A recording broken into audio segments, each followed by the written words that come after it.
The story of history is the story of invasions. One group of people moving into someone else's land and taking it. One nation ends, another begins. Invasions drive history. Few Americans understand this is happening to them right now. The United States of America is being invaded. For the love of God, this is an invasion. Who is allowing this? They invaded our privacy. I think it's an invasion of the country. In other words, it's ending. The country you grew up in no longer exists. Soon it will be unrecognizable. No one is fighting back. Few are even acknowledging it. And the people who lead us are letting it happen. Why are our leaders letting this happen? Well, to destroy the country and to change the demographics. Who lives here determines what the country's like. This country is changing faster than you may understand. Americans are being replaced. That's not a conspiracy theory, it's a fact. In August of 2023, illegal immigration outpaced American births, a brand new population. Last year alone, over 3 million people came here illegally just over our southern border. The media won't tell you it's happening, but if you look around, you can see it, and you can see it most clearly in our cities, which are collapsing. We elect people to protect us. That's what politicians are paid to do. But they've done the opposite. They've sold us out, and they've crushed what our ancestors built. Take a look at our cities.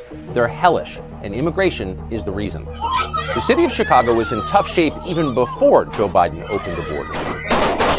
Now, parts of it are basically uninhabitable. Even the socialist mayor of Chicago says the city is breaking under the strain.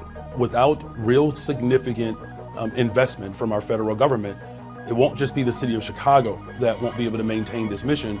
It's the entire country that is now at stake. Chicago's politicians may complain about illegal immigration in public, but in private, they're paying for it with your money. They're spending more on illegal aliens than on their own citizens.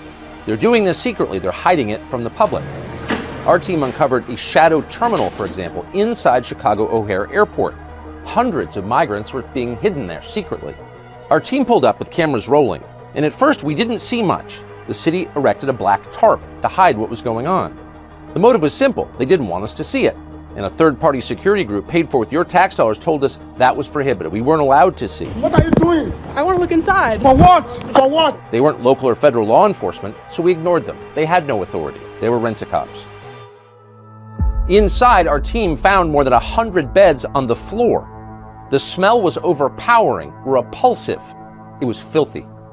But it's not just airport terminals that have been given over to people who've come here illegally from the poorest countries in the world, without permission, criminally, and yet being supported in every detail of their lives by taxpayers. No, even police stations in Chicago have been turned into refugee camps. This is new video never seen before of what's actually happening inside Chicago's police stations.